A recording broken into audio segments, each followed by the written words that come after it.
बलूचिस्तान के जिला नसीराबाद में सिक्योरिटी फोर्सेस ने कार्रवाई करते हुए फितनल हिंदुस्तान के 2 दहशतगर्द हलाक कर दिए हैं। बलूचिस्तान को दहशतगर्दों से पाक करने के लिए सिक्योरिटी फोर्सेस की भरपूर कार्रवाइयां जारी हैं। इत्तलात के मुताबिक सिक्योरिटी फोर्सेस को इत्तला मिली है कि 2 मुसल्लह मोटरसाइकिल सवार नसीराबाद के करीब RCD हाईवे पर जा रहे हैं। सिक्योरिटी जराये के मुताबिक फोर्सेस ने एक दहशतगर्द को कलोरट पुल के करीब जबकि दूसरे को कंपाउंड का मुहासरा करके मौत की नींद सुलाया।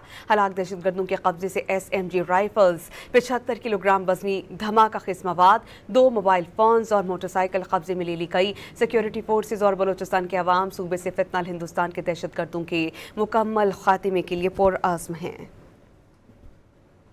बलूचिस्तान के जिला नसीराबाद में सिक्योरिटी फोर्सेस ने कार्रवाई करते हुए फितनल हिंदुस्तान के 2 दहशतगर्द हलाक कर दिए हैं। बलूचिस्तान को दहशतगर्दों से पाक करने के लिए सिक्योरिटी फोर्सेस की भरपूर कार्रवाइयां जारी हैं। इत्तलात के मुताबिक सिक्योरिटी फोर्सेस को इत्तला मिली है कि 2 मुसल्लह मोटरसाइकिल सवार नसीराबाद के करीब RCD हाईवे पर जा रहे हैं। सिक्योरिटी जराये के मुताबिक फोर्सेस ने एक दहशतगर्द को कलोरट पुल के करीब जबकि दूसरे को कंपाउंड का मुहासरा करके मौत की नींद सुलाया। हलाक दहशतगर्दों के कब्जे से SMG राइफल्स, 75 किलोग्राम वजनी धमाका किस्मवाद, 2 मोबाइल फोन्स और मोटरसाइकिल कब्जे में ले ली गई। सिक्योरिटी फोर्सेज और बलूचिस्तान के अवाम सूबे से फितनल हिंदुस्तान के दहशतगर्दों के मुकम्मल खात्मे के लिए पुरअज़्म हैं।